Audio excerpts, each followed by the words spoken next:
Hello दोस्तों, स्वागत है आपका हमारे चैनल एजो एकेडमी पे। और आज हम बात करेंगे ऐसे टॉपिक के ऊपर जिसके कारण आज तक करोड़ों लोग की जान जा चुकी है। जी हाँ, ये कोई संप्रदाय या मजहब नहीं है, ये बस दो विचारधाराएं हैं, दो ऐसी ताकतवर विचारधाराएं जिन्होंने पृथ्वी के ऊपर सेब के बीचों बीच छुरा चलने वाला काम किया है। और हम ये भी कह सकते हैं इसी दो विचारधाराओं के एक्सपेंशन की होड़ में इतने सारे न्यूक्लियर बम बने हैं। तो चलिए आज हम बात करेंगे कैपिटलिज्म एंड कम्युनिज्म के बारे में। जी हाँ, पूंजीवाद और साम्यवाद के बारे में। ये दो इतनी तगड़ी विचारधाराएं हैं जिनके कारण बहुत से देश बर्बाद भी हुए और बहुत से देश ताकतवर भी बने हैं। और आप ये भी कह सकते हैं इन्हीं दो विचारधाराओं की लड़ाई में इतने सारे परमाणु हथियार बने हैं। तो सबसे पहले टाइमलाइन के हिसाब से कैपिटलिज्म आता है, तो सबसे पहले हम कैपिटलिज्म ही पढ़ेंगे।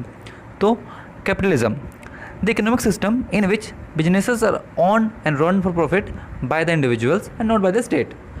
तो एक ऐसी राज अर्थव्यवस्था जिसके अंतर्गत आप अपना कंपनी खोल सकते हैं।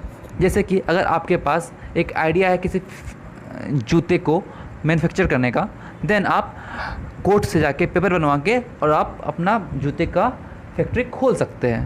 पर अगर आपके देश में कैपिटलिज्म है तब कैपिटलिज्म के कारण आप फैक्ट्री खोल सकते हैं, मैं फैक्ट्री खोल सकता हूं, तो हमारे बीच कंपटीशन होता है। तो इसके कारण मार्केट फ्री भी रहता है और कंपटीशन भी बढ़ता है। जैसे कि पेप्सी, कोका कोला, साथ में आप उदाहरण के लिए ले सकते हैं जियो, एयरटेल, आप जो चाहे वो उदाहरण ले सकते हैं। और इसके कारण बहुत से प्राइवेट ऑनरशिप मिलती है। जैसे कि आप अपनी कंपनी खोल रहे हैं, यानी आप एक प्राइवेट कंपनी चला रहे हैं, प्राइवेट ऑनरशिप आपके पास है। इससे आपके पास कैपिटल का निर्माण हो रहा है, यानी आपके पास पूंजी बन रही है, तो कैपिटल जनरेशन भी इसमें होता है। तो अब हम जानते हैं कि इसकी शुरुआत कैसे हुई थी। इसकी शुरुआत सिर्फ एक बुक से हुई थी। जी हाँ, एडम स्मिथ नाम के एक अर्थशास्त्री ने एक बुक लिखी थी जिसका नाम है वेल्थ ऑफ नेशन, जो आप यहाँ देख रहे हैं। ये वेल्थ ऑफ नेशन कैपिटलिज्म पे आधारित थी।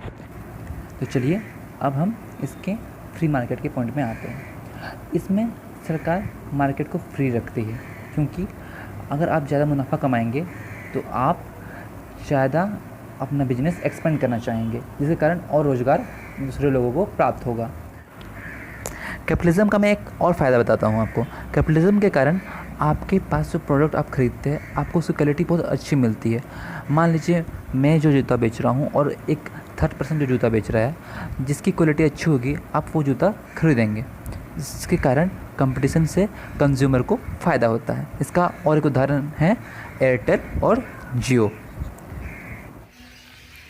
चलिए अब कैपिटलिज्म के ड्रॉबैक की ओर बढ़ते हैं। कैपिटलिज्म का ड्रॉबैक यही है कि इससे गरीबी बढ़ती है। जैसे कि किसी कंपनी में नेक्स्ट मंथ 2 करोड़ का मुनाफा होता है, तो वो मुनाफा सिर्फ मालिक के पास जाएगा जो बहुत कम काम कर रहा है। जो लेबर वहाँ दिन रात मेहनत कर रहा है, उसे उस मुनाफा से कुछ नहीं मिलेगा। जो उसकी सैलरी है वो अगर 12,000 पर मंथ है तो 12,000 ही मिलती है। इससे क्लासेस क्रिएट हो जाते हैं, upper class, middle class, lower class. चलिए एक नज़र डालते हैं कम्युनिज्म पे। इसे आसान करने के लिए मैं एक फ़िल्म का रेफरेंस लेता हूँ। पिछले साल एक फ़िल्म आई थी विजय देवरकोंडा और रश्मिका मंडाना की। इस फिल्म का नाम था डियर कॉमरेड। उसमें विजय का जो किरदार था, वो जिस विंग के लीडर बने थे, वो कम्युनिस्ट विचारधारा से ही प्रभावित थी। आपने उन्हें वो लाल झंडा देखा होगा उस मूवी में। चलिए, कम्युनिज्म पे जो किताब थी वो कार्ल मार्क्स ने लिखी थी, जिन्हें आप यहाँ देख सकते हैं, कार्ल मार्क्स। और ये है कम्युनिस्ट लोगों का बाइबल। ठीक है।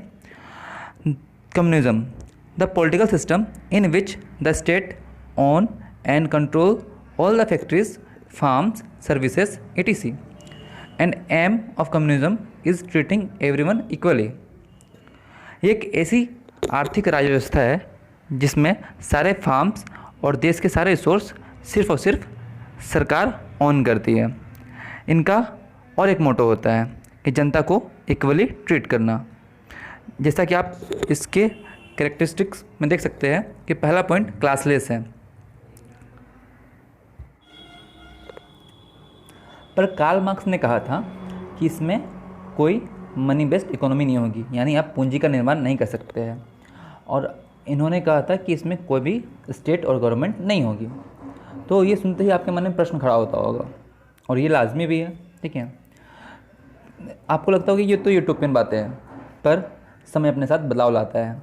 जिन राजनेताओं ने कम्युनिस्ट विचारधारा को अपनाया था, उन्होंने इसमें थोड़े थोड़े रिफॉर्म्स लाने चालू किया, जैसे यूएसएसआर के लेनिन, स्टेलिन, चाइना के माओ जेडोंग, क्यूबा के फिडेल कास्ट्रो एंड चे गुएवारा। चे गुएवारा का नाम आपने ज़रूर सुना होगा, इनकी बहुत सारी टी शर्टें आती है। और ये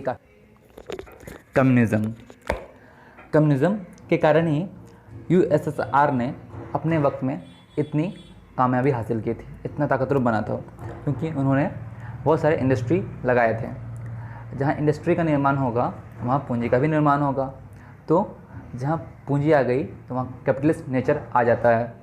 सो ये कंट्री पूरी तरह कम्युनिज़्म को फॉलो नहीं कर सकती थी, और कम्युनिज़्म के कुछ ड्रॉबैक के कारण यूएसएसआर का डाउनफॉल होता है। तो कोई भी कंट्री पूरी तरह कैपिटलिस्ट नहीं हो सकती है, कोई भी कंट्री पूरी तरह कम्युनिस्ट नहीं हो सकती है।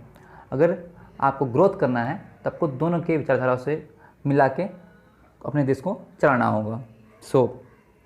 और एक बात मैं बताना चाहूँगा, यूएसएसआर, इसका मतलब आर में कुछ लोग रशिया निकाल लेते हैं, पर इसका मतलब union of Soviet socialist republics है।